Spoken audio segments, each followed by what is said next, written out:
Successes. I was born 1952, so for the last about 70 years, I've been a man. So I can talk about growing during the emergency period, 1950s, and in school in the 1960s. I was in the university 1970s, and for the last over 43 years, I've been a married man. So we can talk about all those experiences. And today, we want to actually talk about masculinity. And of course, it has its own issues. In the sense that when you talk about masculinity, the women might think we are talking about the men being proud to be men and looking down on women. So I thought in my introduction, I'll start by saying what masculinity is not. Masculinity is not comparing a man and a woman. Masculinity is accepting that you are a man and not a woman. That's the first place you start. There is a whole part of what has become a problem in our society is that comparison between men and women, which is similar to comparing apples and oranges. You need there are vitamins that come from oranges, and there are vitamins that come from apples. You can continue eating apples as long as you want. You will never get the vitamins from oranges. Am I communicating? So you need to understand that God created men and women, and what a woman, the world needs women, just like the world needs men. Men without women will not bring up society. And women without men will not bring up society. That's why it's not our topic today, but I really sympathize with when I hear very educated women being told, whatever a man can do, finish for me, whatever a man can do, a woman can do even better, which is total nonsense. Unfortunately, this nonsense is being talked by very educated people.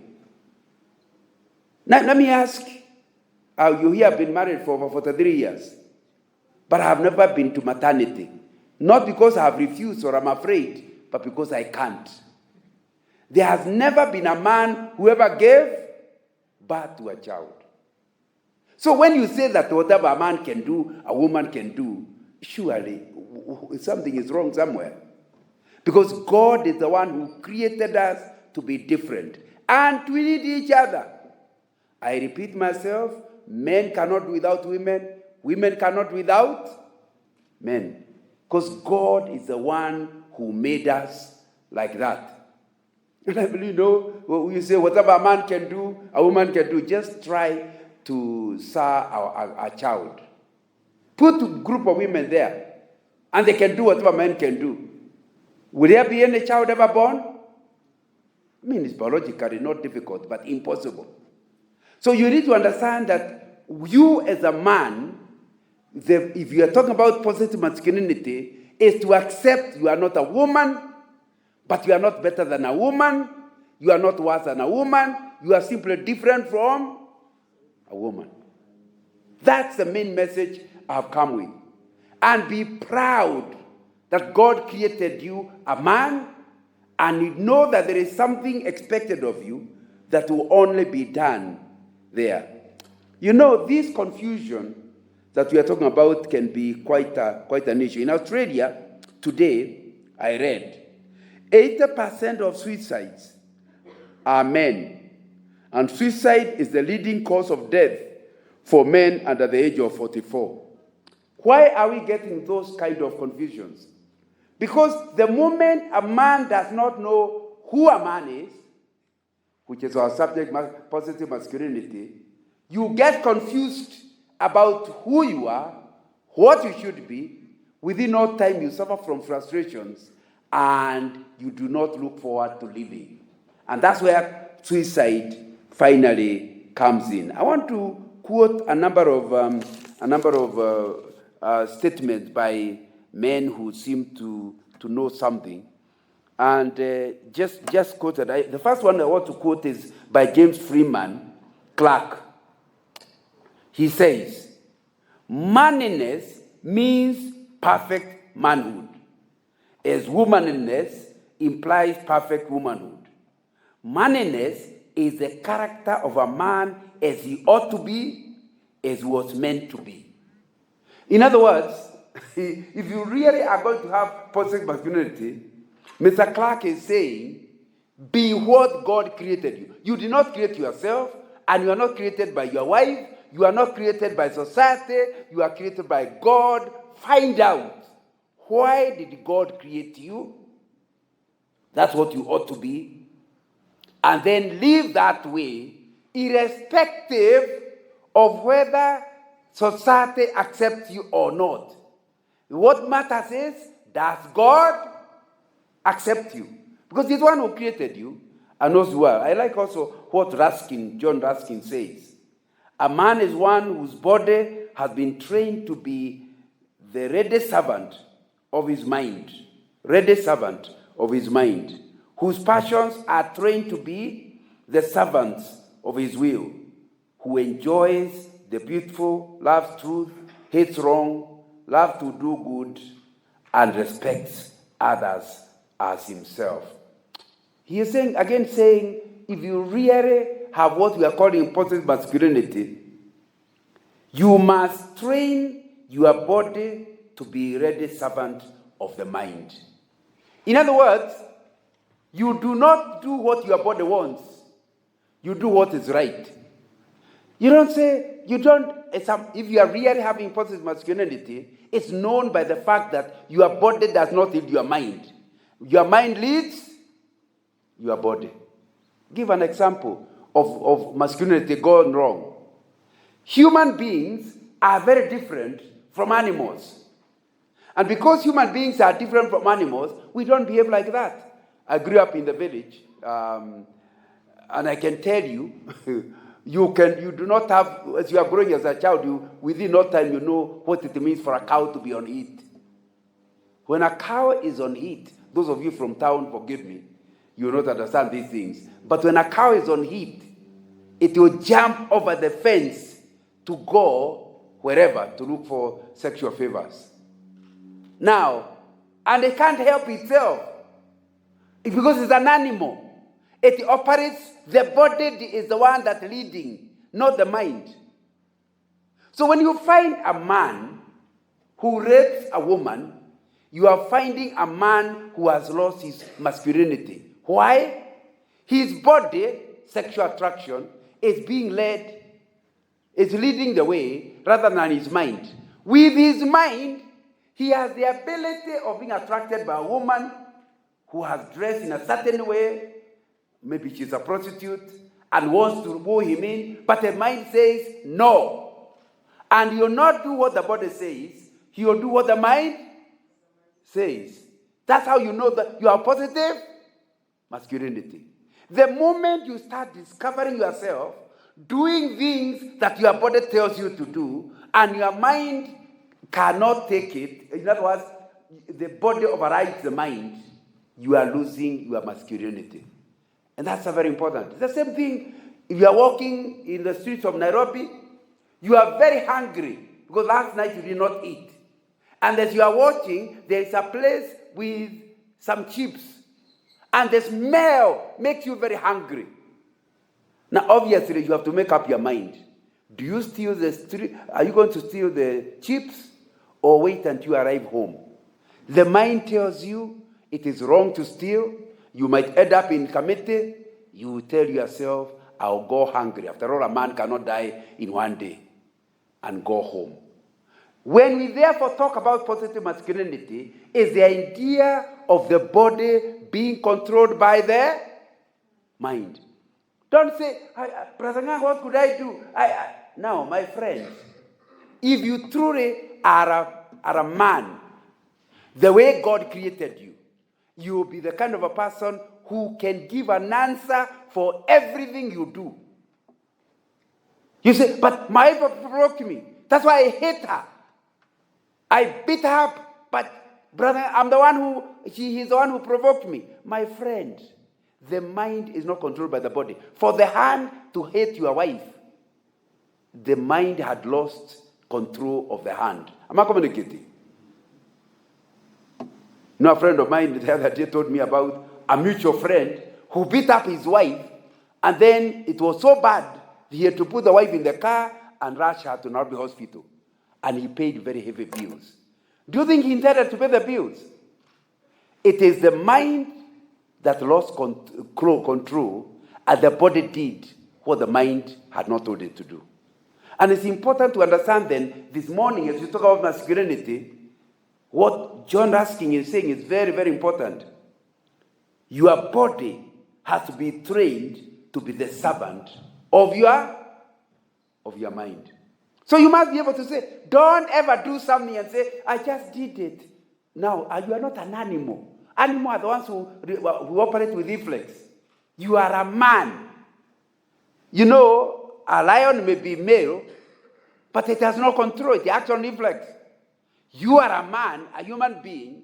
You have the ability of stopping yourself from doing what the body says you should do. So the mind, if you truly want to talk about a man the way God meant him to be, then you must ensure your body is a servant of your mind. Number two, that your passions are trained to be the servants of your will. Your passions are trained to be the servants of your will. In other words, I did it. Why? And you are ready to suffer for it because you know you made a decision. So you don't follow your passions. You decide which passions to have. You don't do the passions because you had them. You decide which passions to have. And we could go wrong. That if you are like that, then you are going to love the truth. You are going to hate wrong. You are going to love to do good. And especially, the final one, you are going to respect others just as you respect yourself. You know, Jesus said, love others as much as you love yourself. What that means, before you love others, first of all, love yourself. Because the standard of how you are to love others is how you love. But you know, many people don't even love themselves. When you wake up and you don't even have a bath, when you eat wrong things, when you put yourself with a bottle, alcohol, a lot of men are in it, and yet they tell you that alcohol is a poison. That's why your liver has to work on it to remove the poison. The more alcohol you do, the more work you are giving the liver. So that most people who take a lot of alcohol end up with the damaged livers. Am I right? So when you take it, what are you really talking about? You don't love yourself. That's why you mess yourself up. Yesterday, I was in a seminar where I was talking to old people. You know, many of them, I'm 70, many of them were older than me. And they wanted us to talk about life in retirement. That was what I was talking about. That's what I was dealing with in the seminar. And I was telling them, you hate yourself when early in your marriage life, you mistreat your wife. And because women seem stronger in old age than they were in the younger ones, a time reaches where even if you wanted to beat her, you have no ability. You are totally dependent on her. And for old people, most of them 70s, 80s, it's now pay time. They hardly have anything to eat. See, today I'm not cooking. And the guy doesn't even know how to cook. Now, you need to understand all that is pay time for how you treated her in an earlier life. So you need to understand, if you love yourself, of necessity, you will treat her well all the days of your marriage. And because you are friends, in old age, you will be helpful to one another, like I was telling them yesterday. So it begins by you loving yourself. And because you love yourself, and you are being taught to love others the way you love yourself, then you'll understand what it means to love somebody, to love somebody, and you treat them well. It is not positive masculinity when you hurt others. Because the more you hurt them, the more ultimately you hurt yourself. There are parents who do not invest at all in their children, except pay school fees. I think that's what I heard somebody say. My friend, if you have chosen, when your children are growing up, you have chosen to be a bank. You see, it's the bank. Does the bank care who you are? It just gives you money. Am I right? As long as you qualify. Am I right?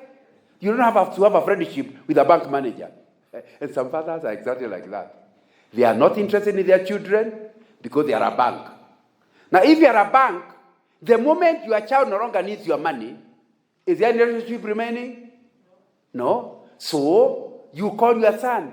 You have not visited me for 3 weeks. Says, how much money do you need? I'll send you M-Pesa. Because his understanding is, he is not after me, he is after my money. So, in old age, you harvest what you planted earlier. Your child understood. You two are banks.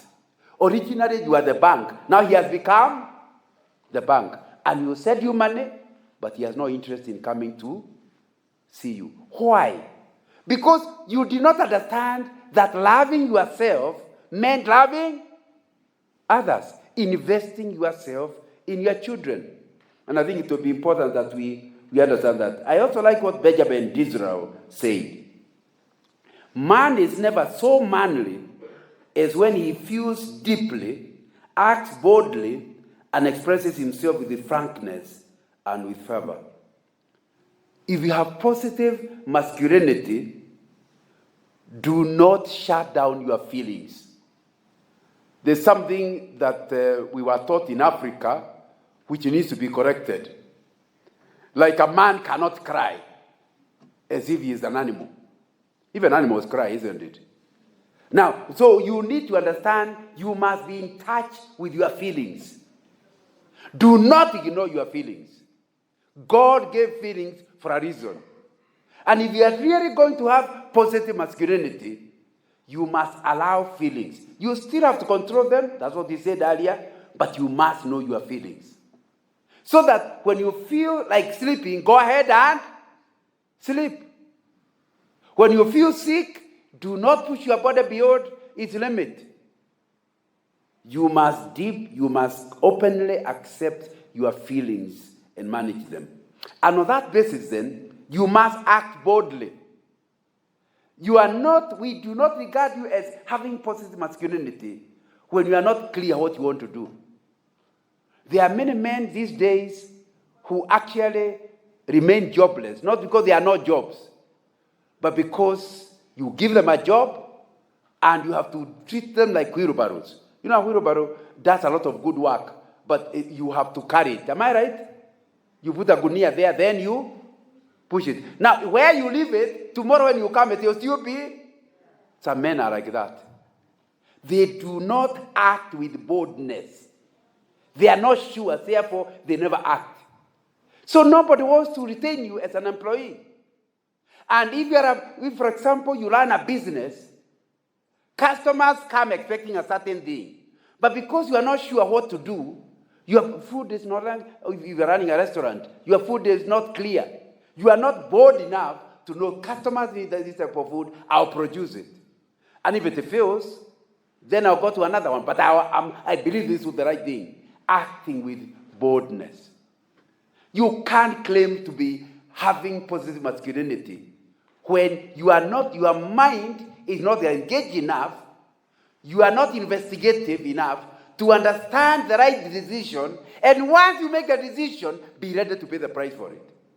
Acting with boldness means I'm ready to pay the price, even if it's a wrong decision.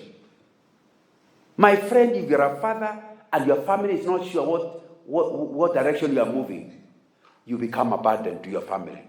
If you're an employee and you're not clear where you want to go and how you want to go, you become a burden. If you're in business, your customers are in trouble.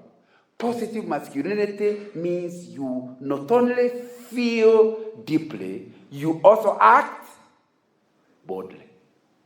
And thirdly, you must learn to express yourself. In earlier years, we used to hear of women giving what is called the silent treatment. Ever heard of it? Are there married men here? Yeah. a silent treatment. Your wife is not telling you anything. She pushes the food to you. And for a week, you have no idea whether you have done wrong. What's the problem? It's called the silent treatment. That's the way to kill a marriage.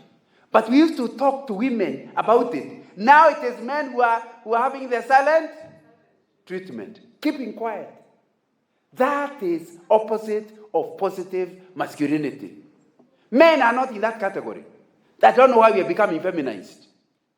You are clear. If somebody has hurt you, tell them lovingly but clearly, I don't like the way you acted last week. Don't be silent. 5 years later, when you say, do you remember when my mother visited? You looked at her badly. Now, why can't you have said immediately? Why do you wait until 5 years later? You need to understand, if you truly are a man, you actually express yourself. You say exactly what you mean. People might hate you for it, but you are ready to face the consequences because you want them to know where you stand. Men are not guests. They tell you exactly where they are going and what they mean. You can disagree with them, but they know. You know, it's very difficult to live with a person who always reverts to the silent treatment. Male masculinity, which we're talking about, is where they are clear. You do not guess them. They express themselves very well. Not only do they express themselves, they tell the truth.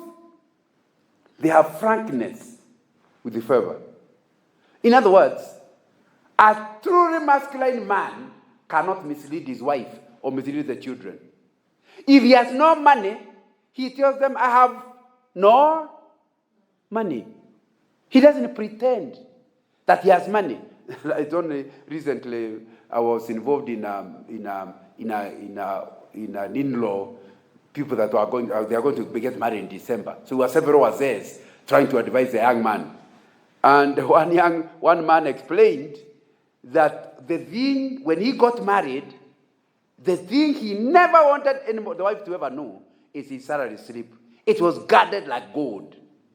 Because he soon discovered the wife's salary was higher than his. So it was kept top secret. It had to be hidden under the bed somewhere. The salary slip was never to be seen by the wife. Now the trouble is, the wife, thinking that she has married a big husband, kept asking for things that the salary could not buy. And it created a lot of havoc. That lack of frankness. It is not positive masculinity. Just tell her the truth. If she's leaving you, the earlier, the better. Because why should you suffer and then she leaves still? Be frank. Now, my friend finished the story by saying, unfortunately for him, he finally got a scholarship to go abroad and therefore needed to leave the bank details with the wife because the salary was still going there. Now, he can't withdraw it. And those are the earlier days. It's not where you could operate it from outside the country. He said, I'm done. Now you know. Anyway, he realized there's no alternative. The moment she knew, she said, so that's why we could not buy this. Now I understand.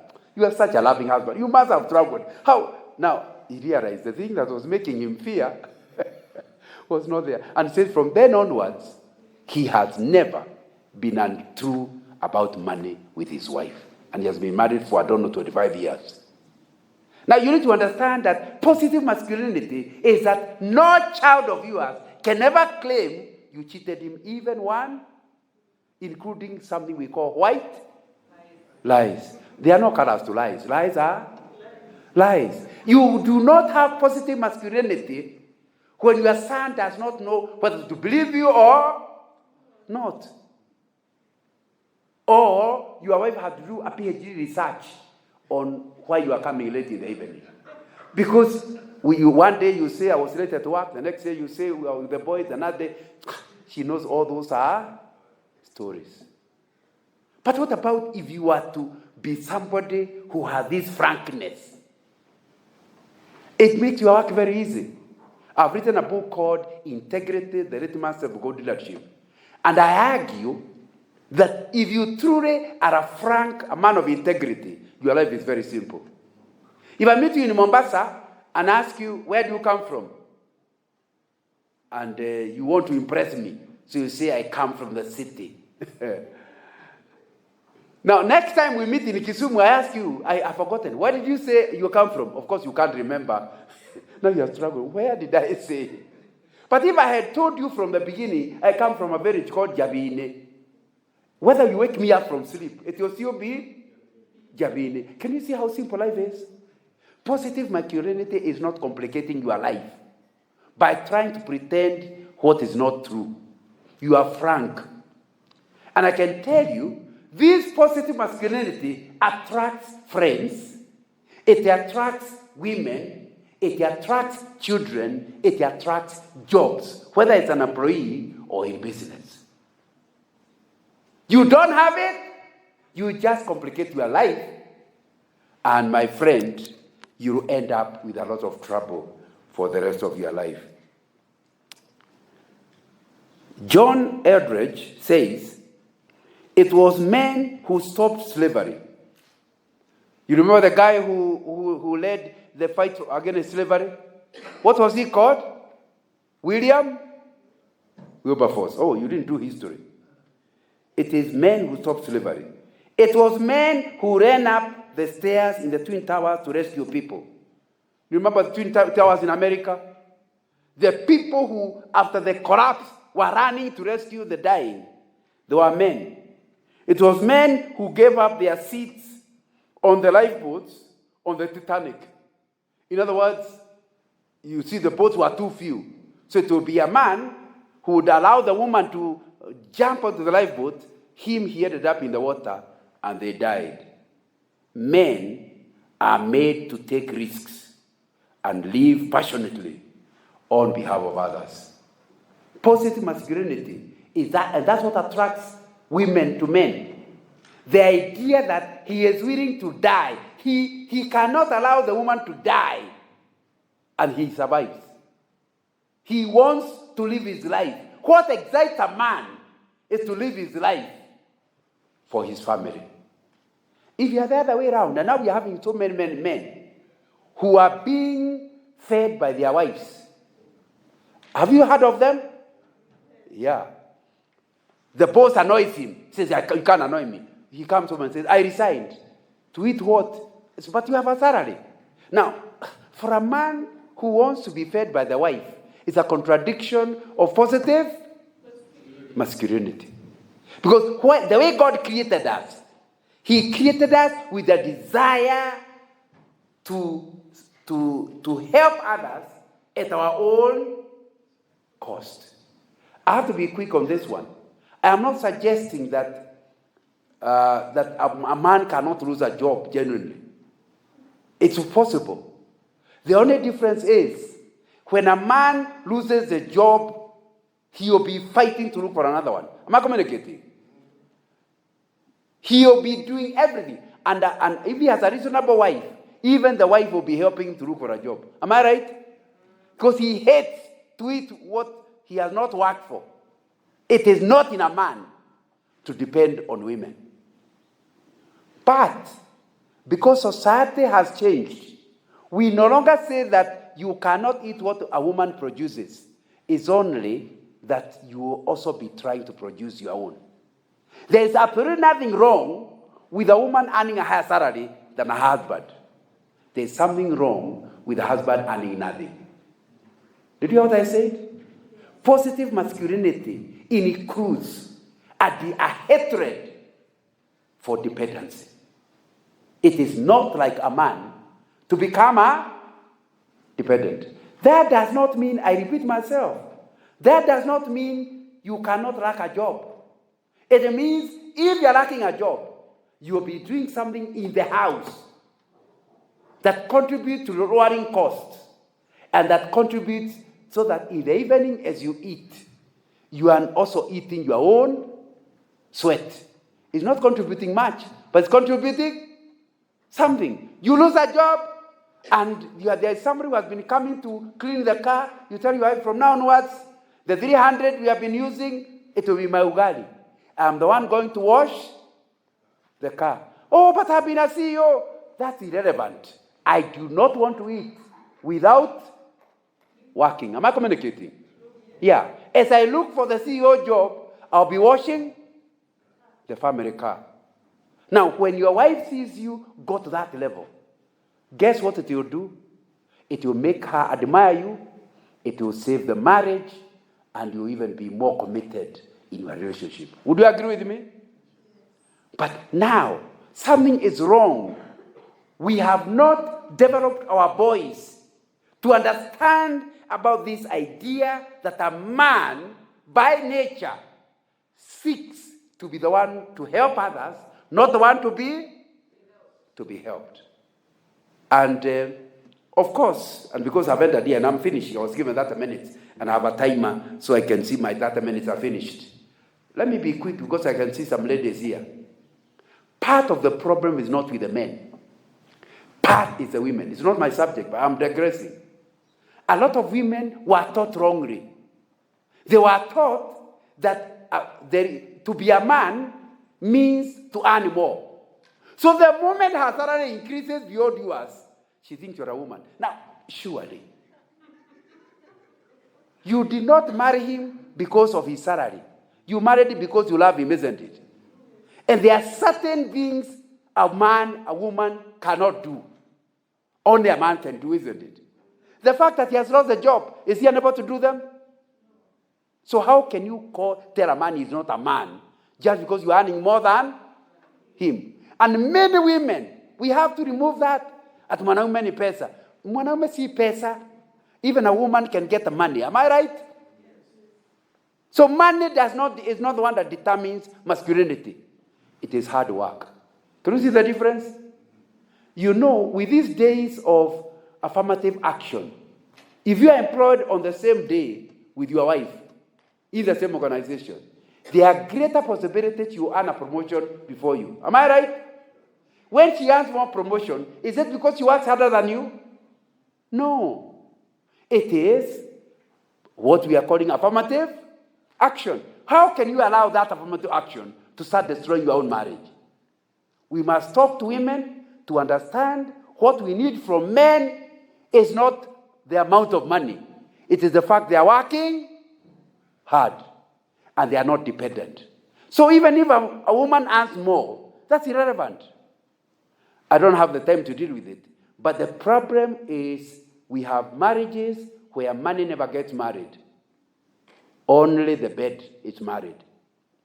The money belonging to the woman, money belonging to the man. So, and she cannot allow her man to be used by the man. And the man, you know, have you heard of the song that your money, that's a woman singing. Your money is my money, but my money is my money. The more we are together. Now, anyway, let me not finish the song. Where a woman expects your money to be her money, but her money to be only her. That's illogical. Am I right? But some of it is all because of lack of teaching. Masculinity does not mean a man earns more. It means he works hard. If he works hard, but you're earning more than him, that should not affect your marriage at all. And anyway, once money comes into a marriage, it's our money. We budget together. So now nobody suffers because anyway, I've run out of time. My 30 minutes are finished. But I think I want to read one more statement by Frank Abagnale. A real man loves his wife. A real man places his family as the most important thing in his life. Nothing has brought me more peace and content in life than simply being a good husband and a good father. And that's where I want to finish. Masculinity is a desire before you serve dogos and chungwas. Because that's a sign of bad masculinity. When you hear a man has a lot of chungwas and dogos, it means a man who is more like an animal than a human being. Human beings do not spread all over. They don't go sleeping with women everywhere because they have control. Their mind controls their body. Isn't that what you said a little earlier? So it then means you commit yourself to your family. your wife, and your children. And you are assured in old age, like the people I was talking to yesterday. You know, all those people who think are great. You know, once you retire, you may have been CEO before you retired. My friend, after some time, even that company collapses. Am I right? You ask me, like now, I used to work, I was in Shell, and I was in top management in Shell, but we were in a building called Shell BP House, which doesn't exist anymore. So even when I want to tell my grandchildren where I worked, they say, wait a minute, this is the deputy president's office. My friend, only your children, your grandchildren will be in their old age. All these other people calling you great are passers-by. So it is foolish for you to spend your time with the passers-by, and the ones you are going to be with in old age, you are not investing your life in. That is bad masculinity. We want positive masculinity. Thank you very much.